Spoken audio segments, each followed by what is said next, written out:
coffee for me too. I was like getting ready for the show and I was like, I could do coffee, but then I'll be up to like 3 o'clock in the morning because I had coffee and late in the afternoon, you know? Anyway, for those of you who are listening and or watching on our YouTube channel, welcome back to Coffee with Yvonne, a show for creatives and entrepreneurs. I'm Yvonne Pearson, your host, and Darling, the founder. Again, it always sounds good with nails, the founder of Pink Dollhouse Marketing. And today on the show, I have another special guest, which I am super excited about this. And I know I say all the time, Yvonne, you're excited about everybody because I handpicked the people on my show. So, of course, I'm excited about my guests. I have Liz Reinert, who is the she in charge, the her of her, the thing of things behind Suited for Change. And today we're going to talk about Suited for Change and their work and also the impact Suited for Change has on women's lives and tie it back into fashion. And so to give a background about Suited for Change, and again, if you see me looking down at my screen, it's because I bring notes to the conversation. See, look, I'm breaking the third wall. See, look, those are my notes. It's because I bring notes to the conversation. Perfect. See, Liz has her notes too. I love a prepared guest who has their notes. But Suited for Change is a cornerstone of the Washington, D.C. community since 1992. They have been providing women with tools, confidence, and support that they need to step into the workforce. For more than 3 decades, the organization has served over 30,000 women, offering professional attire, one-on-one coaching, and essential skills and training, all at no cost. Clients are referred through a network of more than 120 community partners, including workforce development programs, transitional housing, and re-entry organizations, domestic violence shelters, government agencies, and faith-based groups. Together, this ecosystem serves and ensures that women facing significant barriers have access to the resources, dignity, and encouragement that they need to pursue employment and long-term stability. To give you background about Liz and her work, she was hired as the executive director in August of 2019 after several years of sending ladies from her program over to Suited for Change for professional clothing. Liz came over from DC Central Kitchen. I've actually volunteered with them, so I'm very familiar with their work, where she served for 6 years as the director of business engagement and community development, and then 2 years as the director of workforce development. Prior to her work, she was the deputy director for Food for Others, the largest provider of free food directly to families in Northern Virginia. She also holds a Bachelor's of Arts because she is educated in political science from UCLA and a Master's of Public Administration and Nonprofit Management from George Mason University. And with that being said, welcome to Coffee with Yvonne, Liz! Hi! Way to wrap up my last 25 years. Thank you. I mean, it is quite impressive because when you see people who have nonprofit experience, it just doesn't start out with the one organization that they work with. There's always a through line to that work, and there's always a passion for community building, and empowerment of others. So I'm excited to have you on the show, to have someone who is doing the work right here in the DC area where I grew up and continues to have positive impact and create change. Yay! Hey. So Liz, let's get started with the interview. Suited Okay. for Change, and to give background to the audience, this is not something that is new to me. I've been very familiar with Suited for Change. 1, as a volunteer, and 2, one of my good friends, Brea, she is part of the board for Suited for Change. She continues to be an advocate and talk about all the things that you guys are doing. But as someone who has been passionate about community since I was little, I really admire what you guys do to really create something different in this area, because you can easily donate your clothes, right? But when you can donate your clothes and you can take those clothes and see them go to work to improve someone else's life, that to me is different than just saying, take these clothes. It gives it new life, essentially. And I just wanted to share that with you before we got started. But for you, how would you describe the heart of your organization's mission and the women that you serve as Suited for Change? We've hit on so many things. Our mission is to equip women on their path to financial independence by providing them with professional attire, skills training, counseling. But it's so much more than that. You know, our wrapped up little thing. And you said a couple of things that I think are really, really important. We're local, we were women founded, women created, women led. The volunteers we have volunteers that have been volunteering for 20 years, 10 years, 5 years. It's a community organization that was born here, lives here, serves the DMV. And it's very well known to the women that we serve because they grew up in the community. Mm-hmm. And that's very important too, because I remember, and Liz, I'm going to tell you a funny story for a second. I remember when I had my first real internship in college, and my mom actually got me my first internship through her connections, working for EPA and knowing the executive leadership team. I, however, in my naivete, decided to go to work that day with a pair of pants that were not properly hemmed. So I decided to hem the pants with bobby pins that day. Mind you, Liz, I thought nothing was wrong with it. I was 19 years old, but the message traveled through to my mom's network from the time I got on the metro to the time I got to my desk as an intern. Her supervisor at the time told her, take her up the street to Macy's to get better fitting pants, because the way I was representing my mother in that moment as a young professional was not the best way to represent myself and the entire organization. And I learned in that pivotal moment why it may just be a pair of pants to me, how I show up in this world, especially as a Black woman, especially as a woman in general, is always important. And little things like having a clean pair of pants, something that fits, something that makes you feel good, can take you a long way. And I've carried that moment through with me from then to through my professional career. So you're exactly right. I will share with you that my daughter's first internships also came through some of my past connections. And one thing that we do provide is the opportunity for young women who are becoming interns or graduate from college to come in and shop in our boutique when we have boutique sales. So all of my daughter's first clothes came from Suited for Change. Well, that makes a huge difference, because someone like myself, I had the example growing up, seeing my mom in a professional setting working for EPA. But someone like me who may not have had that experience, you can't be what you can't see, right? And what you guys do is Suited for Change with the boutique. Tell me a bit more about that internship experience. Like, what kind of young women come through there? Are there women who come from those underserved communities who've never put on like a suit or don't know how to like pair those things together? Like, tell me more. Well, so the women that come to us to be served from the community, they range from women, they're all women coming out of transitional circumstances. So they may just be graduating from college and they need a step up. If they're not low income, then we would direct them to our boutique sales. But most of the women that come to us, the women that we serve, are coming out of transitional circumstances. They've experienced possibly homelessness, drug abuse, unfortunately, domestic violence, or just some other challenges along the way. They might be a new American, they might just be entering our workforce. So, or it's someone who hasn't been in the workforce for a long time. She stayed home with her kids. There's a lot of different things. What they all share is past trauma, and they all share a desire to start over. And we're very, very lucky that the community of social workers and the nonprofits that you mentioned, DC Central Kitchen and N Street Village, all of the different shelters in the city, they know they can refer women to us.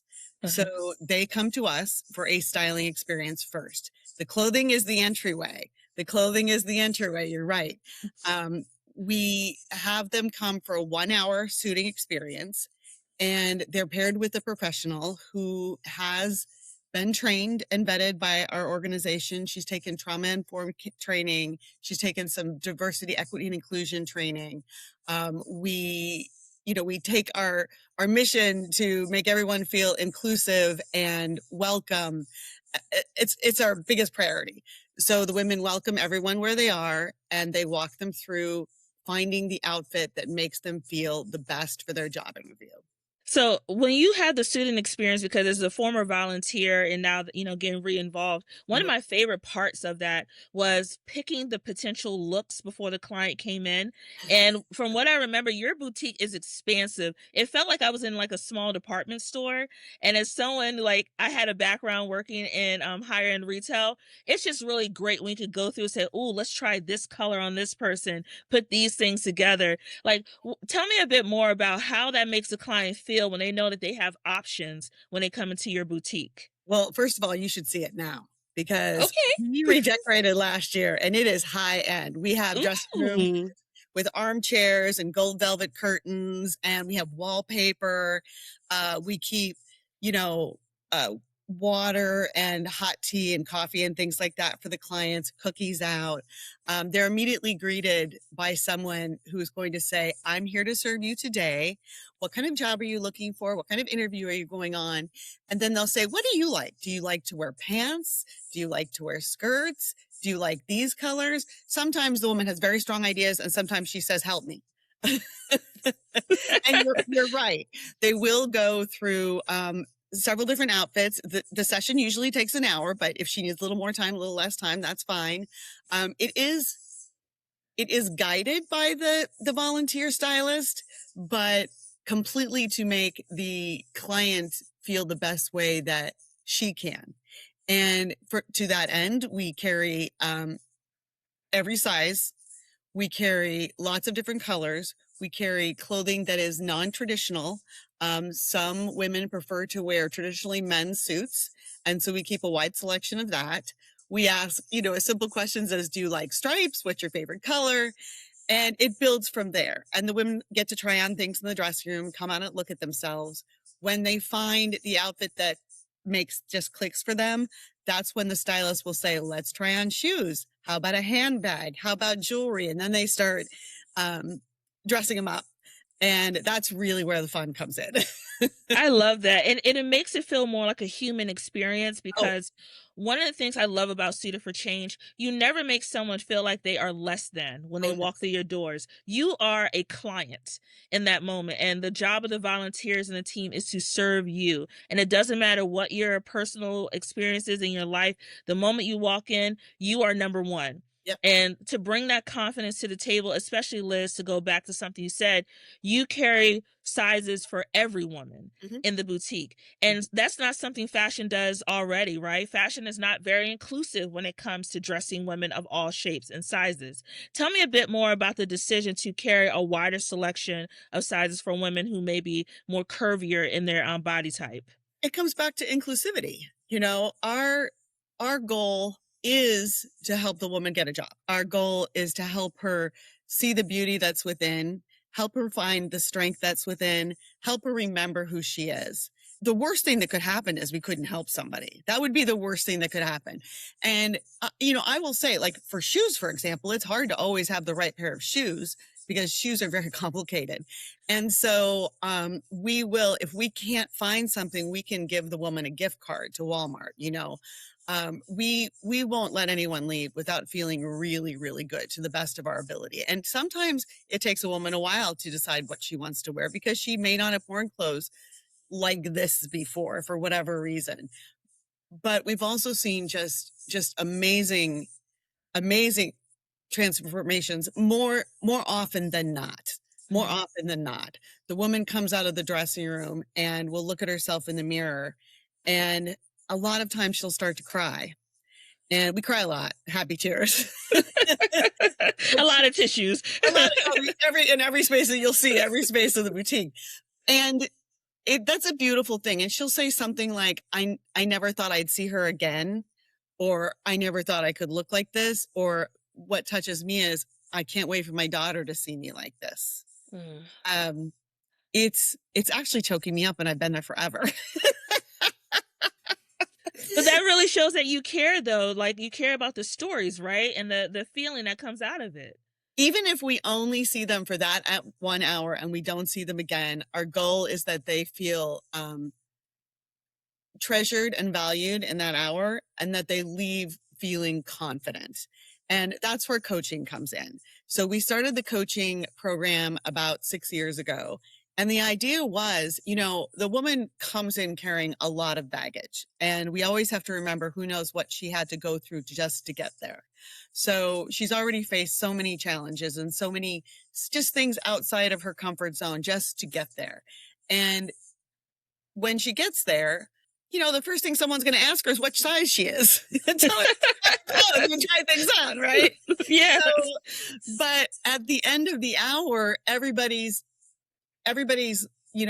hugging and laughing. And generally there's a lot of camaraderie. There's 3 dressing rooms. So 3 women might be suited at the same time. And then they're looking at each other's clothes and trying on each other's shoes. And at the end, they've put down some of that baggage. And so we use that opportunity to say, hey, especially if the job interview is, last week we had someone whose job interview was the next day, right?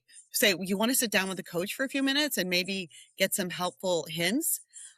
Someone might be very ready. Someone might not have any idea what to do. And we can start very simply, now you know what you're going to wear. Do you know how you're going to get there? Have you thought about how long it's going to take? Have you gone online to research the company or the organization or the restaurant? The coach could be doing something as general as that, or she could be, working on the resume. It just depends on where the woman is. We have a workbook that can start from, if a woman just absolutely can't get started, the volunteer will start with, well, tell me about something you're proud of. Tell me what you've been doing the last couple of years. I've got 5 kids. Well, you must have to be very organized. I mean, that's project management right there, right? I mean, that's just it. That's just it. So the volunteers are trained, and they're very empathetic, and they're very good at bringing out, well, you already have the skills. You got the interview. This is great. You're already on the road. And we also, of course, say, and if you don't get this interview, then it wasn't meant to be. It wasn't the right fit. And so you go on another one. And if clients are interested, they can have ongoing coaching. We give them a card. They can reach back out to their coach. They can talk to them virtually or come back in person. And so some women need a little extra help, and some women just are ready to go. And we love it when they call and tell us that they got the job, because then the first thing we do is invite them to come back and get 3 more outfits, because then they'll have a full week of clothing. And the things that you talked about too, Liz, those barriers to entry that someone like me who grew up middle class, or, grew up in an environment where I saw people educated X, Y, and Z, never thinks about, right? You never think about how when you have a job interview, going with professional clothing is sometimes a barrier to entry to folks. Then the next thing, not knowing about how to speak about those transferable skills. Yes, you are a mom of 5, but that is project management. That is negotiation. That's so many different things. Budgeting, like just being a mom is essentially a CEO of a company. Yeah. Then you have other things, Liz, like doing the research about a company and knowing those questions to ask, and also speaking to your transferable skills. Those are things people like you and I may not think about as something that may intimidate someone, but the work that you're doing at Suited for Change helps to break down that intimidation and makes them feel like they belong in those spaces, which is what I love about what you guys do. I do think that that's our primary goal is just inclusivity, inclusion, to make people feel like they're, like you said, a part of the working world. And there's so many things like, fashion we talked about a bit with Suited for Change, because the girls, they slay. They slay at Suited for Change when they put on those outfits. But there's also marketing. And as a marketing girly myself, marketing, as you know, Liz, plays a major role in how nonprofits connect with their communities. How does Suited for Change use things like storytelling or use those feedback from like clients to help show the impact of your work? So we have a wonderful employee on staff. Her name is Destiny. You've met her. Destiny makes it her primary goal not only to welcome people when they come through the door, and she's kind of the closest desk, so she's always jumping up, but she takes a lot of pictures during that time. She asks a lot of questions. We have a survey, a post-suiting survey that everyone fills out. And we do tell those stories through social media, on our website. We build our campaigns around the women that we serve and the stories that they tell. The truth is, I mean, I could sit here and I could tell you 100 stories, because that's the heart of who we are. We're a bunch of women helping other women, and just listening to each other's stories, and also making sure they recognize at the core we're all the same. And you know that we need help with our marketing, which is why we're working with you, because it's a struggle to tell the story. It's a struggle to tell the story because the world is busy, and there are much bigger problems in the world than not having the right suit to wear to a job interview, unless you're the woman that doesn't have the right suit to wear to a job interview. Because if you don't have it, you can't go to the interview, and if you don't go to the interview, you can't get the job. So while I understand there's a lot of noise, especially in our current climate. So it's hard to get the attention, but luckily, a lot of women in our community remember us and support us, so we can support those women that we serve. I love that. And essentially, what you're saying to the audience who may not know, Liz is saying that they lean a lot on word of mouth marketing, right? Because Yes. Suited for Change is rooted in the community. Word of mouth marketing still is one of the most powerful forms of marketing tools today, but it essentially carries the message forward of who Suited for Change is. It tells people about the impact without having to do a big, campaign storytelling. Your clients are the campaign, your volunteers are the campaign. They are the ones carrying Suited for Change forward. And then you have people like me who just volunteer because we love the message and the mission. And Liz, one of the things I want to talk about too is your upcoming event that you have, your annual gala that's coming up. Tell me more about how that drives the message forward for Suited for Change and bringing something fun to the community while still having impact. Well, we just started planning for this year, but I can tell you it's always a very, very fun event with a lot of different community partners.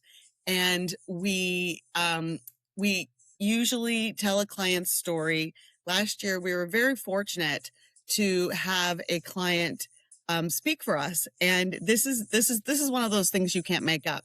2 years ago, we were at our gala at District Winery. And we're having our gala, drinking champagne, and everyone's chatting and having a good time. And a bartender comes up to me and she said, "You don't know me, but I wanted you to know that your team suited me. And that's how I got this job. And I now have a home because I have a job." Her name was Jasmine. You can see her story on our website. And last year, she came and shared her story at our gala. So we do want to bring it back to the mission. We want to have fun. We want to make a lot of money. And we want to celebrate the success stories of the women that we serve. We want to remember that someone needs to be there for them in our community. And that's, it's something like that. You can't buy that kind of publicity, right? Because she just came up to you authentically and wanted to share about how that one experience changed the trajectory of her life.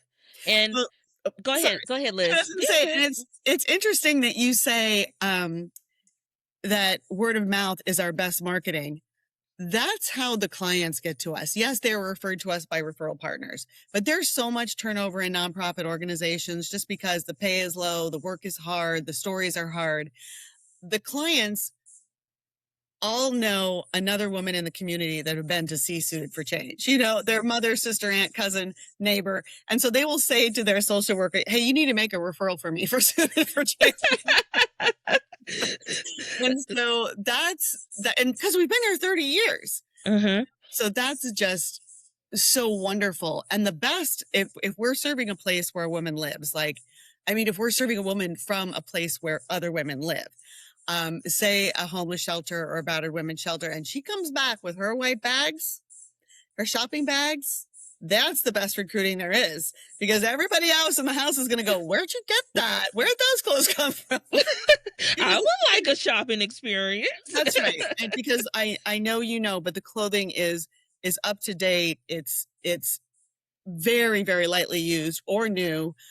Stylish, good brands. We don't give anyone anything that we wouldn't wear ourselves. In fact, we often purchase clothing from the boutique. And, Liz, tell me a bit more about those community partners, like those boutiques that you work with, or other things that you use to make the boutique feel like a shopping experience. Are there any local businesses that you would like to highlight? Well, so we had a great partnership with St. John Knits in the past, and also Ooh, Bloomingdale's. Yes, we've had partnerships with both of them. I used to Um, work for Bloomingdale's early in really? my career. Oh, Yes, yeah. I So was we've there had for three partnerships years. with them. And really, though, the community partners are the ones, the law firms, the businesses, their banks, they're doing clothing drives. Women are volunteers where they work. It's a great way for community members to give back in an easy way that feels good. And we have organizations that once a year do a clothing drive for us. The clothing's all donated. It maybe 5% of our clothing is purchased. It's a very, very small amount. It's just when we don't have the right size, or we're running really low on something. Like, for example, we don't give away any used undergarments or bras or anything like that, tights. All of that's brand new. So we will have to purchase some of that. But sometimes if a law firm is listening, I'll say, hey, listen, this is easy. Just buy a bunch of, nylons, tights, things like that, because it's easy to transport. Handbags. We give away 50 handbags a week because every woman leaves with a handbag, a new handbag to match her outfit. And so it's the community that provides that for us. Wow, and I didn't even know that about the handbags, like 50 handbags a week. That's a lot of purses that Yes. leave the Suitor for Change doors. And you think about things like a handbag, because for women or those who choose to carry, like, work totes, you put everything in there, right? You got your lunch, your work shoes, everything. And a good handbag can carry you through a number of years, and also is something that can show that you are a professional working Yeah. woman. The Yes, right handbag, just like the right suit, can change your life, right? I agree. Shoes. Yes. And shoes. As a Bigfoot girly, size 10 slash almost 11, I know how important it is to have a good, comfortable pair of shoes. And going to your space, Liz, when I saw like size 10 and up, I said, oh my goodness, this is good. Well, of course, we try and have every size that there's available. And comfort's important and fit is important. You can't be this is part of what it all comes back to, and I'm sure we'll get to this. It all comes back to confidence. And it's not important that we dress the woman the way we think she should look. It's important that she feels good and that she feels confident, because that way she'll be able to put her best foot forward. If she's worried about her shoes are too big or too high or slipping, that will distract her. If her clothes don't fit properly, that will distract her. So we want to make sure that she feels ready and confident. And we all know, every woman knows that you feel so much better when you feel like you look good. Yes, and to connect the dots with Suited for Change and one of my absolute favorite movies, The Devil Wears Prada, the sequel is coming out in May, which I'm very excited about. It in the movie, Andy Sachs, when she first came to Runway, one of the things that was criticized was her clothing. While there was a whole scene about the color cerulean, it really ties back to how you show up in different spaces. How do you see Suited for Change and The Devil Wears Prada? How do you see that relationship connecting with each other, like the Andy Sachs character and your clients? Well, one thing about that movie is the clothing is almost a character. Fashion is almost a character in the movie. That's how important it is. And we again, we care so much about how the woman feels. We never want her to feel like she's not wearing the right thing. That's a terrible scene, because it's terrible to feel like you're not in the right outfit. And we also take into account that professional clothing looks different for everyone. That we try and be inclusive, because what looks professional to one, we try not to use professional clothing. We try to use interview ready clothing, because what is professional in one setting may not be considered professional in another setting. And So really what it comes down to for us is building confidence. It's Mm-hmm. sure that she feels equipped. I might be jumping ahead a little bit, but it is like putting on a suit of armor. It is. You know, when you feel like you look the part, then it gives you that extra edge. And it's just, and also to get all the feedback when you're there from the other volunteers and the other clients saying, wow, you look fabulous in that. And we do say, wear red, you know, wear purple if that's what you feel. Be powerful. You know, we encourage women to, you know, be their own self, wear their hair the way they feel good, you know. So it's it's really more about just building her up, building her confidence, and letting her know there's a community of women behind her.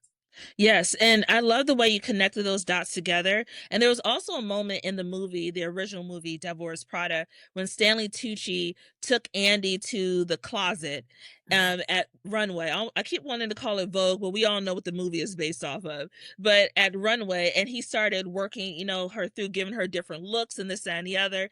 And you just see her whole demeanor start to change, right? And when she shifted from that closet scene to walking in with the Chanel boots, and the two, like Emily and her friend, notice and like, you look good. And you just see her just sit up a little bit prouder. Mhm. That's what Suited for Change does for the women in the community. You help them sit up taller, find their confidence, find their voice. And even little things, it may seem little to some, but confidence does come with clothing. How you feel about yourself when you walk into a room changes everything. And I know for me in general, little things like this brooch I'm wearing right now, which was my grandmother's, you know, I wear it every now and then. I have this ring that was, you know, given to me by my mom. It's my birthstone. Like little pieces of jewelry and little pieces of clothing can really change your Mhm. perspective and how you look and think about yourself. One thing I did want to know too was Suited for Change. As you look ahead, what opportunities do you see for Suited for Change to expand its impact, whether it's through partnerships, new programs, or community initiatives? Like, what is your vision as a leader? Oh gosh, it's interesting because our board of directors and the staff are embarking on strategic planning this Saturday. So yeah, so it's something we've been talking about a lot. Um, there's there's so many different ways that we can go, but it is important for us to um, remember what our core mission is. You know, first and foremost, we have to suit these women, make the clothing available because we're the only place that is accessible in the greater DMV. And so we need to make sure that we have that accessible. We need to make sure that we keep our coaches trained and expanded. We don't have enough coaches yet. When we're suiting 15 women a day, we can't coach everyone.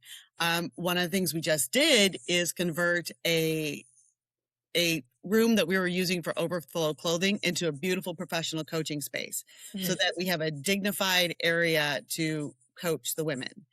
We are expanding and hope to expand even more into the community. We go to several, about 5 or 6 different agencies right now, N Street Village, Catholic Charities, to name a few, and we do workshops. So we go to where the women already are learning or already are living to bring the workshops to them. And they range from resume building, but it might be how to tie a scarf to Uh-huh. literacy. Depends on the organization and what they need and what the women need. So expanding into the community, more referral partners, and there are groups that that don't know about us, and we've tried very hard. For example, when I first came, and this was 6 years ago, we didn't have as many clients from the Hispanic community. And I was surprised by that because in a lot of my previous work, I saw, a lot of need in the Hispanic community. And we really worked on reaching out to those organizations that serve, translating things into Spanish, making sure we had a Spanish speaker on board. There are other communities that don't know about us. I don't think that a lot of the organizations that serve LGBTQ plus communities know about us, and that we are inclusive and that anyone who identifies as a woman is welcome and will be clothed to their preferences, their satisfaction with dignity and respect. And the same wonderful suiting experience. And we know that that's a community that's marginalized and hurting, and we want to be there for them. So in the future, we hope to just continue to grow and just continue to reach more people in the community with more programs. And I like the vision that you laid out, because you're exactly right. Inclusivity doesn't just, touch one group, it touches multiple groups, right? And the LGBTQIA plus community is being under attack right now with everything that's going on. And they need support with organizations like yours, who recognizes the pronouns that they prefer to use and who recognizes who they are, who they want to present themselves to in the world. And what I love about working with Suited for Change, and we're coming to the close to the end of our interview, is being able to do things like this, Liz, like what I'm doing, which I haven't announced it yet to my audience, but I might as well tell them now. But hosting a private screening of The Devil Wears Prada 2 to benefit Suited for Change. And I'm so excited to work with you guys, and that you were open to the crazy idea that lived in my head to connect these two dots together. But that's what working local gives you. That's what working with grassroots organizations give you. It gives you the ability to directly reach out to the person that you want to talk to about your ideas and work through the ways you can execute them. And I always say, I'm in charge and I can do anything I want. So if you have a crazy idea, bring it to me and we'll see if we can make it work. I mean, there's a lot of stuff that lives up here. There's a lot of creative tabs in my head, Liz. Don't be scared. It's brilliant. I promise. I'm not scared. I am right alongside you, Yvonne. I am right alongside you. I love that. I love that. Before we wrap up our interview, I have a couple sip and spill quick fire questions for you. Okay. If you are down to participate. Down. Cool beans. And remember, Liz, this comes top of the dome, so just stand 10 toes down about your answer. Okay. In your opinion, who is the best rapper or singer of all time? The best singer of all time? Yes. Or rapper? You're going to make fun of me, but you didn't ask who my favorite was. You asked who's the best. Okay. In my opinion, Barbra Streisand is the greatest singer of all times. I'm a big fan of her work, of Broadway. I love that answer. Keep going. Keep going. No, I grew up on, Funny Girl, Funny Lady. My girls have watched it, but I would say she is the best singer who ever lived. Oh, except maybe Lady Gaga. Oh, okay. I'll allow you to split generations. We can do Barbara, and then we can do Lady Gaga, because I agree with Lady Gaga. Oh my gosh. Oh love her. Yeah. Love her. That came to mind. See, that came right off the top of my head, because I started thinking about, when she played the same role that Barbra Streisand played in The Star is Born. Mm-hmm. Really the best movie ever. So yeah, it's a split. That's okay. And I was also introduced to Barbra Streisand through one of my absolute favorite TV shows, The Nanny. I remember watching that, and she was always like, Barbra Streisand, where is she? And I'm like, who is Barbra Streisand? And after a while, she started like incorporating more into the show. So I totally get all those references. Still one of the best shows ever, The Nanny. Please do a reboot. Okay. Next question. If you could live in any city for a year, any city around the world, where would it be and why? This is also torn between two, and I'll tell you why. Okay. So there are two places. Well, there's so many wonderful places in the world. If you don't know this much about me, but travel is my most favorite thing, and there's nothing I don't want to see. I want to see everything. But if you ask that big question, my first instinct would probably be Rome, and I've only been to Rome once, and not for a long time. And it became quickly evident to me that if you lived there a year, you still wouldn't see everything.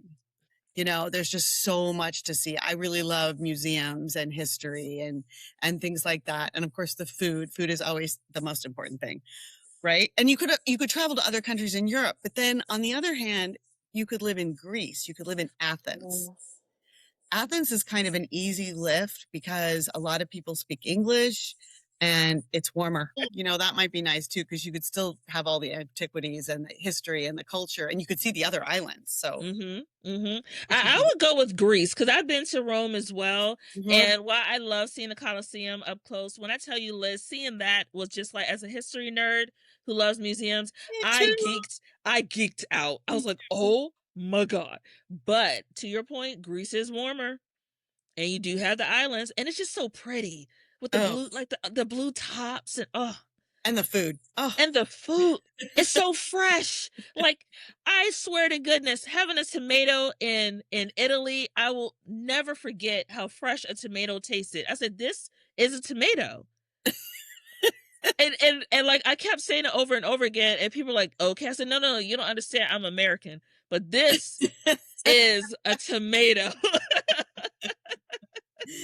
Yeah, no, I'm all about the history, the culture, the museums, and the food. Yes. Yeah. And it doesn't have to be anywhere fancy, Liz, right? It Oh, could be no. like a hole in the, those are the best food places, the Street hole in the food. walls. Street food. I'm all about Ooh, street food. I want that love copita right off the cart. a good limoncello. Just put the spoon in there. You're strolling. You have a nice breeze. Oh, Europe, you'll always have my heart. I just love you.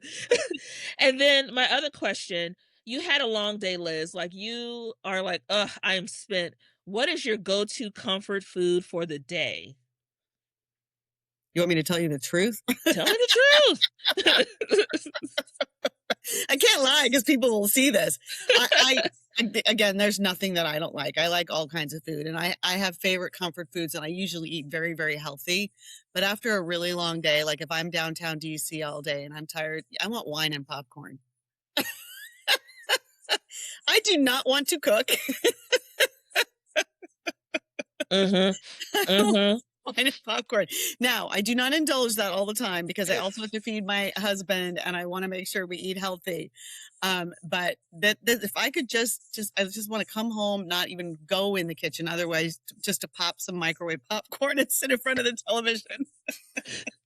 And you know what? That is so real, because sometimes they call it girl dinner now, Liz. Sometimes you just don't have the energy to think about food.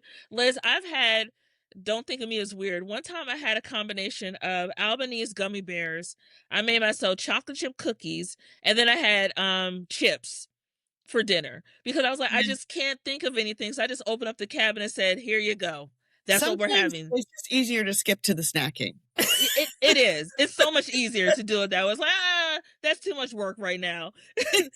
And then last thing, Liz, if you were a coffee, like you got to make the Liz special, what kind of coffee would you be? What kind of coffee would I be? Wow.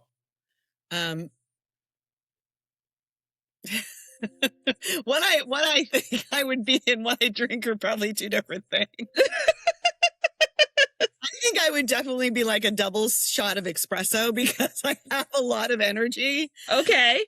I do love espresso, but with me, it's got to come with a lot of cream. Me too. Yeah. Me too. Sure, but I need a lot of cream.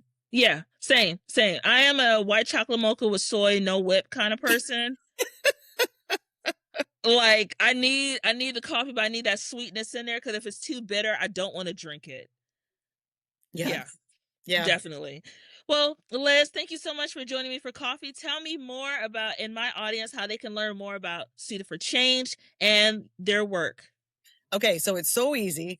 Our website is suitedforchange.org, org.com, because we're a nonprofit organization, suitedforchange.org. And you can't throw a rock at Suited for Change without hitting me. There are 4 employees.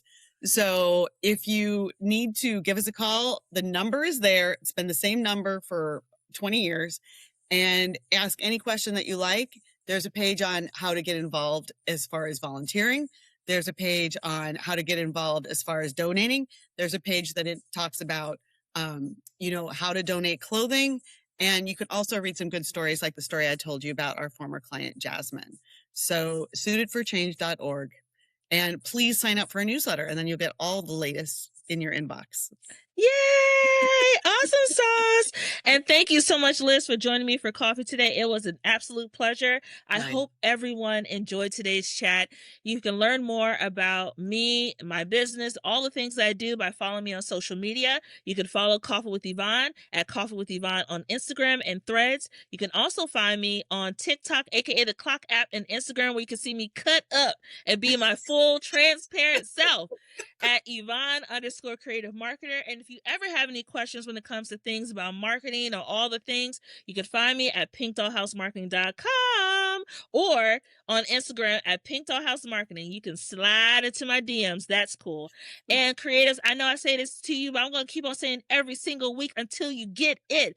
Don't forget to keep showing up, keep creating, and that your voice matters. I cannot wait to chat with you soon on another episode of Coffee with Yvonne. Okay, bye! Yay, cheers! That was so much fun. Yay! Coffee with Yvonne is produced and edited by Yvonne Pearson. Coffee with Yvonne is created by Pink Doll House Marketing. You can catch the latest episodes by subscribing to Apple Podcasts or wherever you get your podcasts.